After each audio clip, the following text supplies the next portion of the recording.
بسم اللہ الرحمن الرحیم الحمدللہ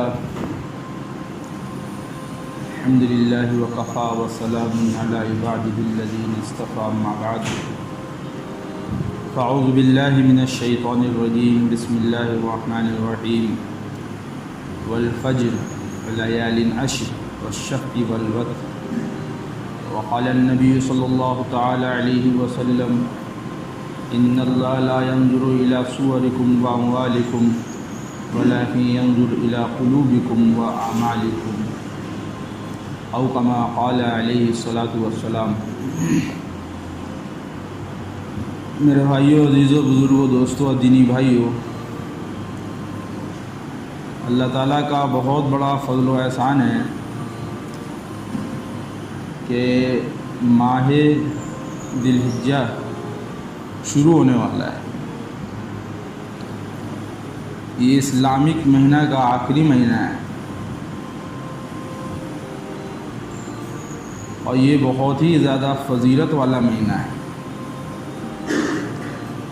اس کے بہت سارے فضائل آئے۔ ویسے تو جتنے بھی دن ہیں، مہینے، یہ سب اللہ تعالیٰ نے بنائے ہیں، مگر کچھ دنوں ایسے ہیں، کچھ مہینے ایسے ہیں جس کو خاص فضیلت اللہ تعالیٰ نے عطا فرمائی ہے۔ وہ اس وجہ سے کہ اللہ تعالیٰ اپنی رحمتوں کا نزول کرنا چاہتا ہے، یعنی ہمیں دکھانا چاہتا ہے کہ ہماری رحمت کتنی بڑی ہے۔ تو اصل چیز اللہ تعالیٰ کی رحمت کو حاصل کرنا، تو اس مہینے کی ہمیں آپ کو قدر کرنا، یہ اصل ہے۔ اللہ تعالیٰ ہم سب کو اس مہینے کی قدر کرنے کی توفیق عطا فرمائے۔ ویسے تو برکت والا مہینہ تو رمضان المبارک سے الحمدللہ چل رہا تھا۔ اس کے بعد رمضان المبارک کے بعد دوسرا مہینہ آتا ہے شوال کا۔ یہ بھی بہت بابرکت مہینہ تھا۔ یہ حج کا مہینہ کہلاتا ہے۔ شوال کا مہینہ حج کا مہینہ کہلاتا ہے۔ الحج اشہر معلومات کہ حج کے جو چند مہینے ہیں اور جو حاجی جو اپنا سفر شروع کرتا ہے وہ شوال کے مہینے سے شروع کرتا ہے، تو وہ بھی ایک بہت بابرکت مہینہ تھا۔ اس کے بعد ذی القعدہ، اس کے بعد یہ ذی الحجہ کا مہینہ جو ہمارے سامنے، یہ حج والا مہینہ کہلاتا ہے، جسے حج والا مہینہ کہتے ہیں۔ تو اس کی بہت بڑی فضیلت آئی ہے۔ قرآن میں بھی 10 راتوں کے بارے میں جو سورہ فجر میں جو اللہ تعالیٰ نے جو 10 راتوں کی فضیلت جو بیان کی ہے، وہ یہی 10 راتیں ہیں جو پہلی تاریخ سے لے کر 10ویں تاریخ 10 ذی الحجہ تک چلے گی۔ اس کی بہت ساری فضیلت آئی ہے، یہاں تک کہ حدیث شریف میں جناب محمد رسول اللہ صلی اللہ علیہ وسلم نے ارشاد فرمایا کہ رمضان المبارک کے بعد اللہ تعالیٰ کو کسی دن میں اتنی بندے کی عبادت پسند نہیں ہے جتنے اس مہینے میں ہیں، یعنی ان خاص ایام میں جو ہے، یہ جو 10 دن جو ہے، اس میں اللہ تعالیٰ کو ہر قسم کی نفلی عبادت ہو یا فرض عبادت، یا جتنی بھی عبادت ہے، جتنا رمضان المبارک کے بعد کسی دن میں بھی اللہ تعالیٰ کو اتنی عبادت بندے کی پسند نہیں آتی جتنے اس مہینے میں، یہ جو مہینہ بھی شروع ہوا ہے، ہونے والا ہے، جو اس میں اللہ تعالیٰ کو پسند ہے۔ اور اس کا ایک دن کا روزہ رکھنا، ایک دن جو ذی القعدہ کے جو 10 دن ہیں، اس میں ہر ایک دن کا روزے کے بارے میں فضیلت آئی ہے کہ ایک دن کا روزہ رکھنے والے کو 1 سال کے روزے کے بقدر ثواب ملتا ہے۔ ایک دن کا روزہ 1 سال۔ اور یہاں تک کہ اللہ تعالیٰ جتنی توفیق دے رکھنی چاہیے۔ اور 9 ذی الحجہ جو آئے گا، اس عرفہ کا دن جسے کہتے ہیں، اس دن حاجی جتنے بھی حضرات ہوتے ہیں جو حج میں جاتے ہیں، وہ 9 ذی الحجہ کو، 9 تاریخ کو وہ عرفات میں رہتے ہیں۔ تو اس دن کے بارے میں آیا ہے، اس دن کا جو روزہ رکھے گا، اللہ تعالیٰ اس کے اگلے پچھلے کے 1 سال کے گناہوں کو بھی معاف فرما دیتے ہیں۔ اور یہ بہت ساری فضیلتیں آئی ہے 9 کی خاص طور پر۔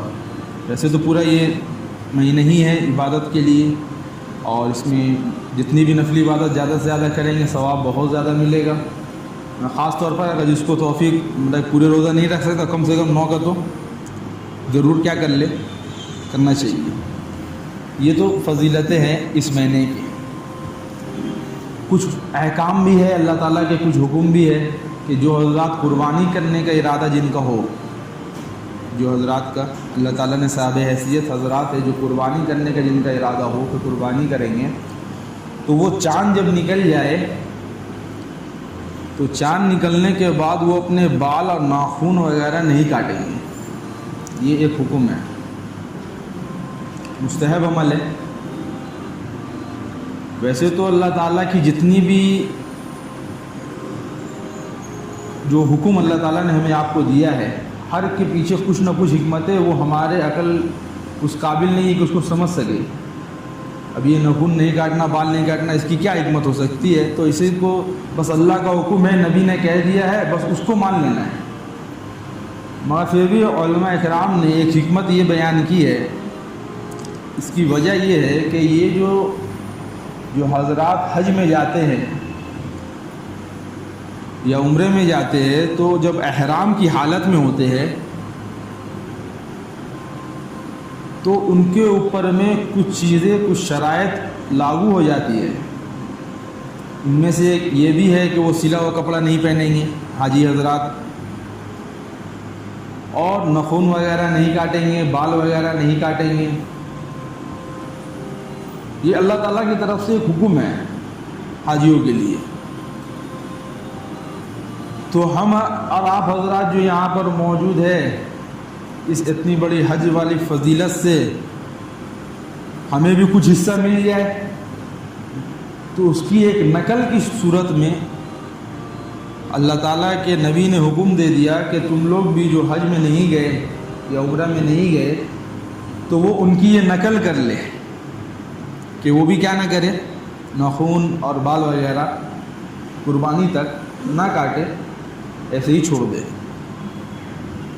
تاکہ جب ان کے اوپر میں جو حاجی حضرات جو اللہ کے راستے میں نکلے ہوئے ہیں، ان کے اوپر میں جب اللہ کی رحمت کی بارش ہو تو ہم پر بھی کچھ چھینٹیں پڑ جائے کہ ہم نے بھی کیا کیا، یا اللہ ہم جا تو نہیں سکے مگر ایک نقل جو حاجیوں کی تھی وہ ہم نے اپنائی ہے، تو اس کی کچھ چھینٹیں بھی ہمیں مل جائیں۔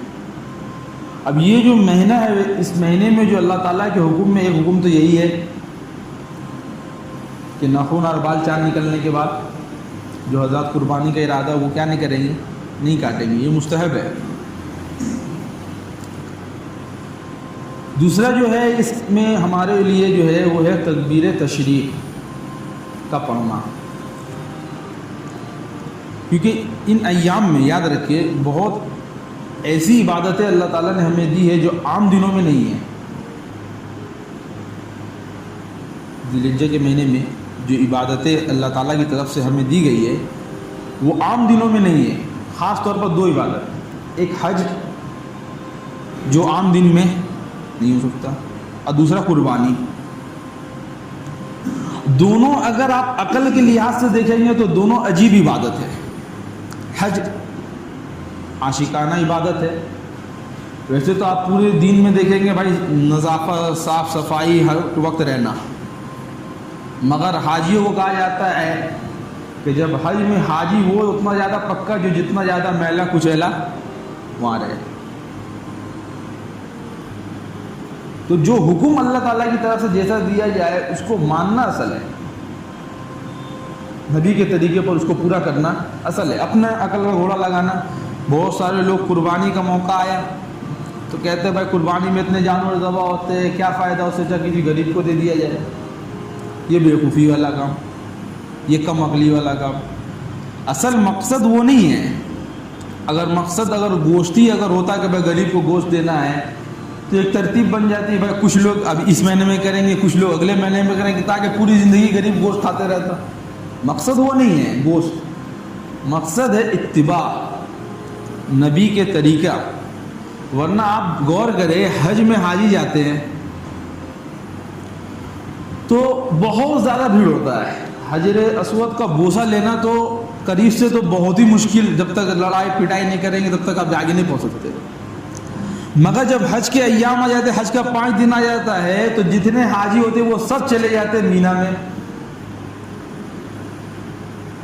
اور عرفات میں اب ان کا حج کا جو کام شروع ہو گیا ہے۔ اس وقت مکہ مکرمہ بالکل خالی رہتا ہے، بالکل آرام سے آدمی جا کر بوسہ بھی لے سکتا ہے، طواف بھی کر سکتا ہے، جتنا عمرہ چاہے کر سکتا ہے، مگر اب اگر وہ کرے گا تو کہا کہ اس کو ثواب نہیں ملے گا، اب گناہ ہے، کیونکہ اب تم کو رہنا کہاں ہے؟ مکے میں نہیں، جبکہ مکہ مکرمہ میں عبادت کرنا، وہاں طواف کرنا، حجر اسود کا بوسہ لینا کتنی بڑی فضیلت کی بات، مگر اب حکم کیا ہے کہ اب تم یہاں مت رہو، اب تم جاؤ جنگل میں، اب تمہارا مینا میں رہ کر اور عرفات کے میدان میں رہ کر ہی عبادت کرنا، نماز پڑھنا، وہ حرم میں عبادت اور نماز سے افضل ہے، کیونکہ نبی نے ویسا کیا ہے۔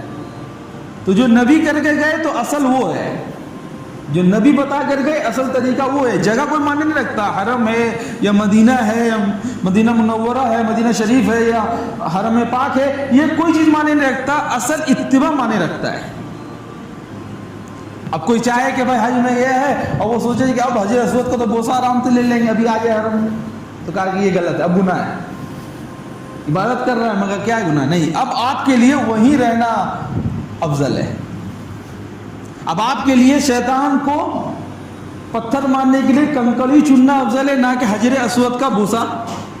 اب آپ لیجئے جا کر وہاں وہ کنکڑی اٹھائیے، کیا آج بڑے عالم ہو یا بڑے مفتی ہو یا ڈاکٹر ہو یا انجینئر جو ہو، وہ سب کے سب کہاں رہیں گے؟ مزدلفہ میں۔ جب وقت آ گیا مزدلفہ کا تو مزدلفہ چلے گئے۔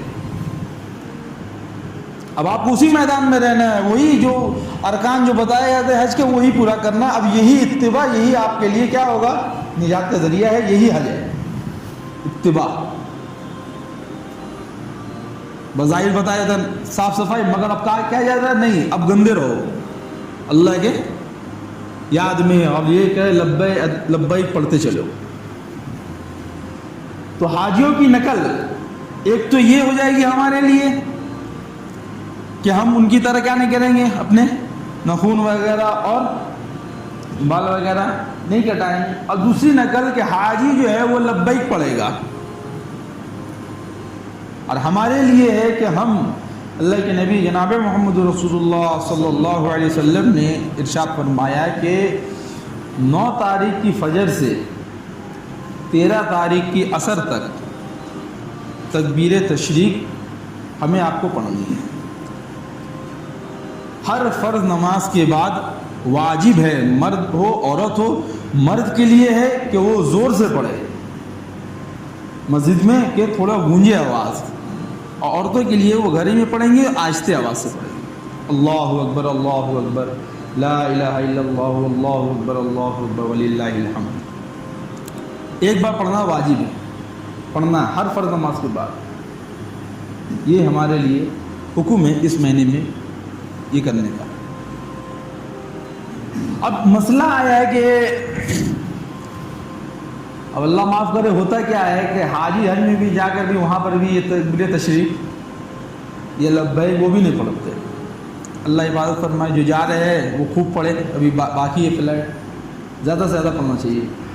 بعض ہمارے علماء مشائخ نے یہاں تک لکھا ہے، یہاں تک ان کا عمل رہا ہے کہ وہ 9 ذی الحجہ سے لے کر 13 ذی الحجہ تک جو فجر سے لے کے عصر تک کا معاملہ میں، یہ تو ہر فرض نماز کے بعد پڑھنا واجب ہے، یہ تو پڑھتے ہی تھے، اس کے علاوہ بھی ان کا ہر وقت دکانوں میں اور بازاروں میں جا کر صحابہ اکرام اور بزرگان دین سے ثابت ہے کہ وہ جا کر بازاروں میں بھی زور زور سے تکبیر تشریق پڑھا کرتے تھے۔ تو ہمیں آپ کو بھی 9 تاریخ سے لے کر کہیں پر بھی ہو، ہمارا ہر وقت زبان میں یہی ہو، اللہ اکبر لا الہ الا اللہ اکبر وللہ الحمد۔ ہر وقت چلتے پھرتے 9 تاریخ سے ہمیں بازار میں ہو، دکان میں ہو، زیادہ سے زیادہ اس کو ہمیں پڑھنا ہے۔ یہ ہمارے بزرگان دین کا بھی معمول رہا ہے کہ اس دن تو ہے اللہ کے بڑائی کو بیان کرتے چلو، تو یہ ہمارے لیے کیا ہے؟ احکام ہے یہ ذی الحجہ کے مہینے کا کہ ہم اس میں زیادہ سے زیادہ عبادت کے بارے میں آپ کو بتایا جائے، اس میں جو بھی نفل عبادت آپ کریں گے اس کی فضیلت بہت زیادہ ہے۔ یہاں تک کہ آیا ہے کہ اس کے رات کا قیام، یہ جو 10 راتیں ہیں نا، 1 سے لے کے 10 رات تک کا، کہا کہ اس کا رات کا قیام تو ایسا ہے جیسے شب قدر کی عبادت ہے۔ جیسے شب قدر میں عبادت آدمی کرتا ہے اس کی فضیلت کتنی آئی ہے، تو ان 10 راتوں میں بھی عبادت کرنے کا معاملہ ایسا ہی ہے جیسے کہ آدمی شب قدر کے اندر عبادت کر رہا ہو۔ تو یہ رات غفلت میں نہ چلی جائے اور اس کے دن ہمارے کم سے کم زیادہ سے زیادہ روزہ رکھنے کی کوشش کرے، نہیں تو کم سے کم 9 کا روزہ تو انشاءاللہ سب رکھنے کی پوری کوشش کرے۔ یہ بہت ضروری ہے کہ کچھ نہ کچھ حاصل ہمارے اس آخری مہینے سے جاتے جاتے محاسبہ کا بھی مہینہ ہے، نیا اگلا مہینہ نیا سال شروع ہو جائے گا، تو ہم نے کیا اس سال میں کیا نہیں کیا، تو یہ توبہ کر کے اپنے معاملہ کو کیا کر لے۔ اللہ تعالیٰ نے اتنی بڑی فضیلت کا دن بھی دے دیا، حج کا نہیں دیا، توفیق نہیں ملی یا موقع نہیں ہوا، کم سے کم یہ عبادت ہم یہاں رہ کر انجام دیں۔ یہ تو ہو گئی عبادت کے لین سے۔ ایک عبادت اس میں بہت بڑی یہ ہے، تو ایک تو حج ہو گیا، اور دوسرا جو ہے وہ قربانی ہے۔ قربانی ہمارے صاحب حیثیت جو آدمی ہو، جس کے اوپر 52.5 تولہ چاندی کی جو قیمت پڑتی ہے، اگر اس کے پاس اتنا موجود ہے اپنے زائد ساز و سامان سے زیادہ، مرد ہو یا عورت ہو، مرد کے اوپر میں الگ فرض ہے اور واجب ہے، اور عورت کے اوپر میں الگ واجب ہے۔ عورت کے پاس اگر نہیں ہے اتنا مال تو عورت کے اوپر میں واجب نہیں ہے، اگر ہے اتنا مال صاحب نصاب ہے، اس میں سال گزرنا ضروری نہیں ہے کہ 1 سال گزرے گا اس مال کو، وہ زکوٰۃ کے لیے ہے۔ اور صدقہ فطر جو ہوتا ہے اور قربانی جو ہوتا ہے، اس میں سال گزرنا ضروری نہیں ہے۔ جب آپ کے پاس مال آ چکا ہے اور آپ کے پاس اتنا مال ہے جو صاحب حیثیت آپ پہنچ رہے ہیں، اس کے لیے صحیح طریقے سے جمعہ میں اتنا لمبا مسئلے کے بات آنے سے تو الجھن ہو جائے گی دماغ میں بہت سارے، تو اپنے جو معتبر عالم ہو ان سے اس کے بارے میں پوچھ لے کہ میرے پاس صاحب نصاب میں ہوں یا نہیں۔ بہت سارے لوگ صاحب نصاب ہوتے ہیں مگر پھر بھی ان کو مسئلہ معلوم نہیں ہوتا، وہ چھوڑ دیتے ہیں۔ تو اگر معلوم ہو گیا، ہم معلوم کر لے، اگر معلوم ہے کہ بھائی ہم نے کئی سال سے ہم صاحب نصاب تھے، اتنا مال تو میرے پاس تھا کہ ہم قربانی کر سکتے تھے، اگر نہیں کیا ہے تو اتنا مال نکال کر آپ کو صدقہ کرنا واجب ہے آپ کے اوپر میں، قربانی معاف نہیں ہوگی۔ اگر آپ کے اوپر اس سے پچھلے قربانی سب واجب تھے آپ کے اوپر میں اور آپ نے نہیں کیا، ابھی آپ کو پتہ چلا مثال کے طور پر آپ نے معلوم کیا اتنا مال تو میرا پچھلے سال بھی تھا، اس سے پہلے بھی میرے پاس تھا، میں نے قربانی نہیں کیا، مجھے سمجھا میرے پر واجب ہی نہیں ہے، تو آپ کے اوپر میں اتنے سال کی قربانی کا کیا کرنا واجب ہے۔ قربانی مطلب کہ اس کے مال کو صدقہ کرنا، اتنا مال نکال کر آپ کو ہر ایک سال کے اعتبار سے اس کے اتنا مال کو صدقہ کرنا آپ کے اوپر میں واجب ہے، یاد رکھیں۔ تو اب نابالغ بچے کی قربانی میں آپ یا مرحومین کی قربانی بہت سارے لوگ کرنا چاہتے ہیں، مال ہوتا ہے تو اس کا 2 طریقہ ہے۔ مرحومین جو دنیا سے ہمارے چلے گئے، اماں ابا یا رشتہ دار دادا دادی، ہم چاہتے ہیں ان کے نام میں قربانی کرنا، تو اس کا 2 طریقہ ہے۔ ایک طریقہ تو یہ ہے کہ آپ ان کے نام ہی سے قربانی کر دیں کہ بھائی فلانا مرحوم کے نام سے، ابا کے نام سے، اماں کے نام سے، ان کے نام سے۔ دوسرا طریقہ یہ قربانی تو آپ نے اپنے نام سے کی اور ثواب کی نیت کر لی کہ اس کا جو ثواب ہے وہ ہمارے مرحوم ابا کو یا اماں کو یا دادا کو یا دادی کو یا فلانا کو پہنچ جائے۔ دونوں طریقہ جائز ہے۔ ایک تو یہ ہے کہ ان کا نام ہی سے کر دیا جائے، دوسرا یہ ہے کہ نام تو میرا ہے مگر میں چاہتا ہوں کہ اس کا ثواب کس کو پہنچ جائے۔ اس ثواب پہنچانے میں آپ ایک سے زیادہ کا بھی کر سکتے ہیں، ایصال ثواب جس کو ہم کہتے ہیں نا، ایصال ثواب ایک قربانی پر بہت سارے لوگوں کو ایصال ثواب پہنچا سکتے ہیں۔ مطلب کہ آپ نے 2 جانور لیا، ایک تو یہ طریقہ ہے کہ ایک جانور، ایک بکرے کی قربانی اپنے نام میں کر لی مثال کے طور پر، دوسرے کی قربانی کسی کے نام میں کر دی، ابا یا مرحوم کے نام میں۔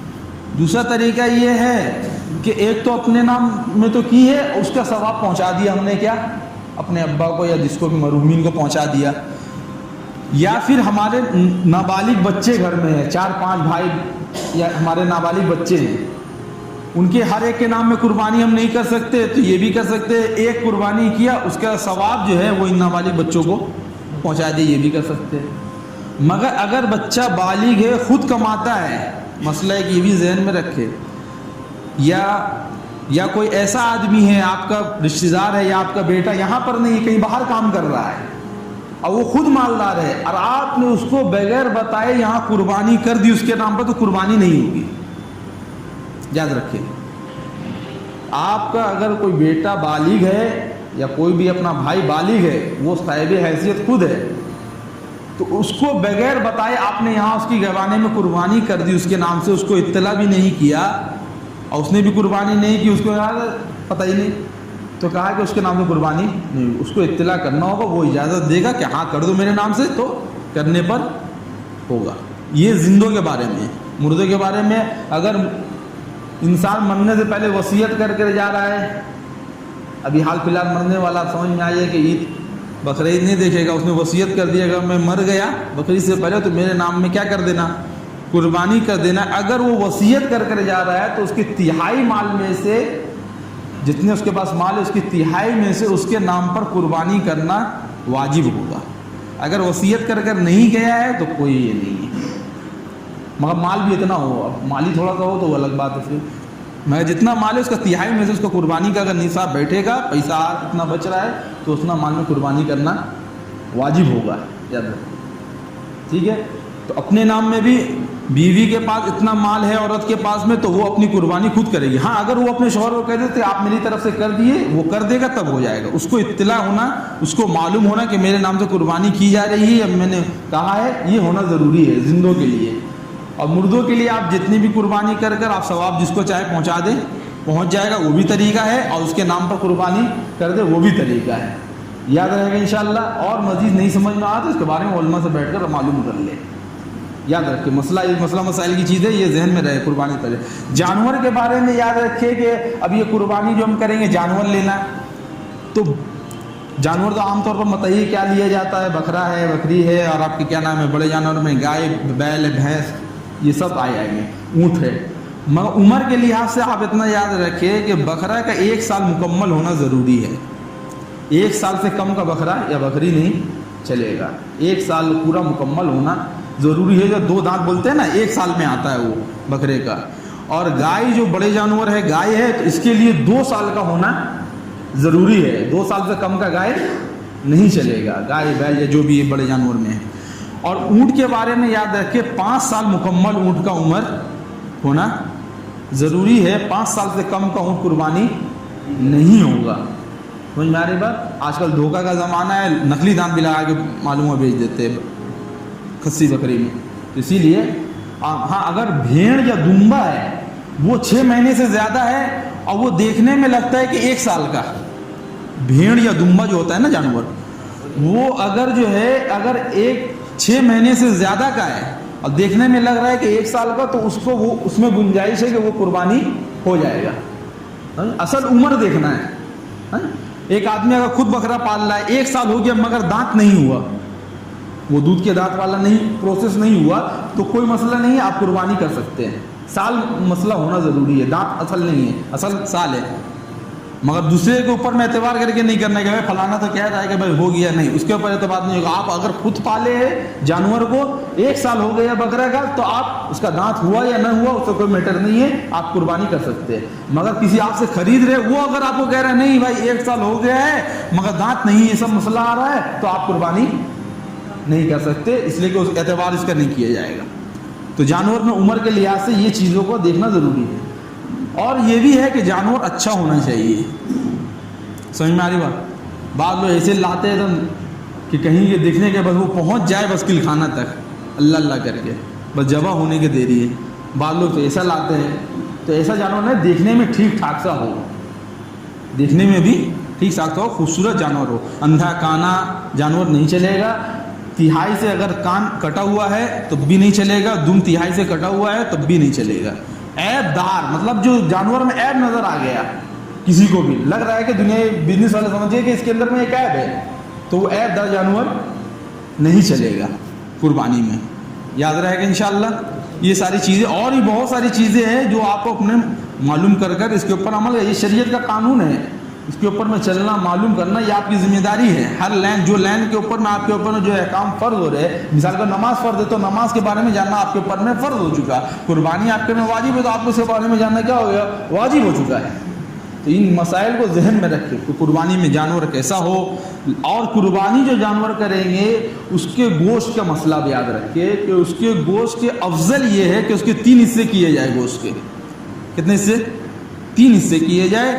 ایک حصہ جو ہے غریبوں میں تقسیم کر دیا جائے، دوسرا حصہ اپنے رکھ لیا جائے، 2 صاحباب میں جو ہے اپنا اس کو مطلب کہ اپنے رکھ لے، اور تیسرا جو ہے اپنے رشتہ دار وغیرہ میں بانٹ دے۔ یہ 3 حصہ کرنا چاہیے۔ اگر کوئی آدمی کا رشتہ دار اپنے خاندانی خود اتنا بڑا ہے کہ بانٹے گا تو اپنے خاندان میں نہیں ہوگا، تو وہ اپنے خاندانی میں رکھ لے گا تب بھی کوئی گناہ اس کے قربانی میں کوئی فرق نہیں پڑے گا. اگر سارا مال رکھ بھی لے گا تب بھی فرق نہیں پڑے گا ثواب میں اس کو قربانی. مگر یہ کہ افضل یہی ہے کہ آدمی کو اس کے کتنے حصے کرنا چاہیے؟ 3 حصہ. ایک حصہ جو ہے غریبوں میں تقسیم کرے، دوسرا حصہ رشتہ داروں میں تقسیم کرے، اور تیسرا حصہ جو خود رکھے. یہ ایک طریقہ یاد رہے. تو یہ قربانی کے چند مسائل جو ہے یہ ذہن میں رہیں گے تو انشاءاللہ آگے آپ جانور جو خریدیں گے اور اس میں جو قربانی جو شخص کرے گا ہے نا، کسائی جو ہوتا ہے اس کو اجرت کے لیے پیسہ دیں گے. پیسے میں آپ اگر وہ یہ شرط لگا رہا ہے کہ بھائی ہم قربانی تو کریں گے مگر گوڑی ہم کو دے دیجیے گا یا چربی ہم کو دے دیجیے گا، تو کہا کہ نہیں، اس سے الگ بات کیجیے کہ بھائی پیسہ آپ لے لو، باقی یہ جو سامان ہے کلیجی یا دل یا جو بھی سامان آپ کو چاہیے میری مرضی کے اوپر میں، ہم چاہے دیں گے چاہے نہیں دیں گے. دے دیں گے اپنی خوشی سے دیں گے، نہیں دیں گے تو نہیں دیں گے. اس معاہدے میں کہ بھائی قربانی کرنے کیا اجرت وہ لے گا، اجرت میں آپ یہ ساری چیزیں کیا نہیں دے سکتے، گوشت وغیرہ اجرت میں نہیں دے سکتے، گوشت کو بیچ نہیں سکتے. اگر بیچ دیا ہے تو وہ مال کو صدقہ کرنا آپ کے لیے کیا ہوگا، ضروری ہوگا. یاد رہے گا انشاءاللہ. ہاں، اجرت میں جو کسائی جو رہے گا اس اجرت میں آپ گوشت نہیں دے سکتے. پیسہ جو اس کا رقم ہے اس کو وہ دیں گے اپنی خوشی کے اوپر میں، آپ چاہے تو ایسی دے دیں مگر شرط کے ساتھ نہیں کہ بھائی ہم قربانی کریں گے آپ کا مگر ہم کو گوشت اتنا یہ چاہیے یا ہم کو یہ چاہیے، یہ نہیں چلے گا. اپنی آپ کی خوشی ہوگی، آپ جتنا جو چاہے دے دیں. یہ ساری چیزیں ذہن میں رہے. گائے وغیرہ کے اندر میں اصل چیز جو ہے وہ ذبح کرنا ہے، افضل یہی ہے. گائے بکرا میں، اونٹ میں افضل ہے نہر کرنا، اس کو گلے میں مارا جاتا ہے. اگر اس کو ذبح بھی کر دیں گے تب بھی جائز ہے. افضل یہی ہے کہ اس کو یہ کیا جائے. عرب وغیرہ میں ایسے ہی ہوتا ہے مگر کوئی یہاں اگر کر رہے ہیں تو اس کے لیے اگر ذبح بھی کر دیں گے تب بھی جائز ہے، وہ بھی کر سکتے ہیں ذبح کرنا. تو یہ ساری چیزیں ہیں. تو اس دن اللہ تعالیٰ کو قربانی یعنی اللہ کے یہاں جو ہے وہ ہماری جو چیز کیا ہے، اللہ تعالیٰ کو گوشت وغیرہ نہیں ضرورت ہے یا خون کی ضرورت نہیں. خود اللہ تعالیٰ لن ینال اللہ لحومها ولا دماؤها ولکن ینالہ التقوی منکم. اصل تو تمہارا تقوی ہے. یہ ساری چیزیں جو ہے یہ اچھے سے اچھے اپنے جذبات کو بنا کر پیش کرنا اللہ کو اس دن، قربانی کے دن، قربانی کے جانور کو خون بہانے سے زیادہ کوئی چیز افضل اللہ تعالیٰ کے یہاں نہیں ہے. تو قربانی ہی کرے، جن کے اوپر میں واجب ہے وہ ضرور کرے. سمجھ میں آ رہی؟ وہ اللہ کے یہاں ضرور کرے، ایک جذبات بنائے. اصل تو تھا کہ بچے کی قربانی تھی. ابراہیم علیہ السلام کا جو واقعہ ہے جس کے طریقے پر یہ سنت چلی آ رہی ہے، سنت ابراہیم، یہ سارا جو حج کے ارکان ہیں اور یہ ایام قربانی وغیرہ، یہ سب حضرت ابراہیم علیہ السلام کی سنت ہے کیونکہ ہم ملت ابراہیم میں ہیں. تو آپ صلی اللہ علیہ وسلم نے اس کو جاری رکھا ہے، آپ نے کیا ہے، تو وہی کرنا ہمارے لیے افضل ہوگا جیسے بتایا گیا. تو اس میں یہ ساری چیزیں ہمارے ذہن میں ہوں کہ آپ صلی اللہ علیہ وسلم نے جس طریقے سے بتایا ہے اس طریقے سے عمل کرنا ضروری ہے. ورنہ اگر اپنے طریقے سے کرنا ہوتا تو ابھی آپ 2-3 لاکھ کا جانور لا کے قربانی کر دیے، کوئی ثواب نہیں ملے گا. ٹائم وہی ہونا چاہیے. ٹائم بھی آپ کو یاد رہے کہ قربانی کا جو وقت شہر میں جو ہے کہیں پر بھی اگر نماز ہو گئی ہے تو آپ قربانی کر سکتے ہیں. افضل یہی ہے کہ نماز کے بعد خطبہ ہو، خطبہ کے بعد آپ کیا کریں، قربانی کریں. افضل یہی. ورنہ آپ کے لیے جو ہے کہیں پر بھی محلے میں اگر مثال کے طور پر ہوتا ہے نا، مسجد میں الگ الگ ٹائم ہوتا ہے، کسی یہاں 7:30 میں ہے، کسی 9 میں ہے. تو اس طریقے سے اگر ایک مسجد میں بھی محلے میں اگر نماز ہو گئی ہے تو آپ قربانی، اگرچہ آپ نے نہیں پڑھا، آپ کہہ دیجئے کہ میرے نام سے قربانی کر دو، ہم وہاں جا رہے ہیں پڑھنے کے لیے، تو قربانی یہاں ہو جائے گی. تب بھی آپ کا بہت سارے لوگ کیا کہتے ہیں، بھائی فلانے نماز پڑھا، ارے اس کے نام میں قربانی، وہ تو وہاں پڑھنے گیا، وہ آئے گا اس کے یہاں تو رکا ہوا نہیں. ایک جگہ جہاں آپ رہتے ہیں محلے میں ایک جگہ بھی اگر نماز ہو گئی ہے تو آپ اپنی قربانی اس کے نام میں کر دیجئے، قربانی ہو جائے. سمجھ میں آ رہی بات؟ اور بھی اس کے لائن سے بہت ساری باتیں ہیں، بہت سارے مسئلے ہیں. یہ تو گنے چنے جو ذہن میں آتے جا رہے ہیں آپ کو بتا رہے ہیں. ورنہ اس کے بارے میں مستقل آپ صحیح علماء سے رابطہ کر کر اپنے بارے میں مسئلہ معلوم کریں کہ آپ کے گھر میں کس کے اوپر میں واجب ہو رہی ہے قربانی، تو وہ جانور خریدنے کے لیے ان چیزوں کا لحاظ بھی رکھے، ہے نا. جانور ٹھیک ٹھاک سا لے کر آئے تاکہ دیکھنے میں. اب ایک چیز یہ کہ بہت سارے لوگ ثواب مال زیادہ خرچ کرتے ہیں، ثواب کم لے لیتے ہیں، جبکہ وہ ان کی جائزہ بات ہے. ایک آدمی اگر 1.5-2 لاکھ کا جانور خرید رہا ہے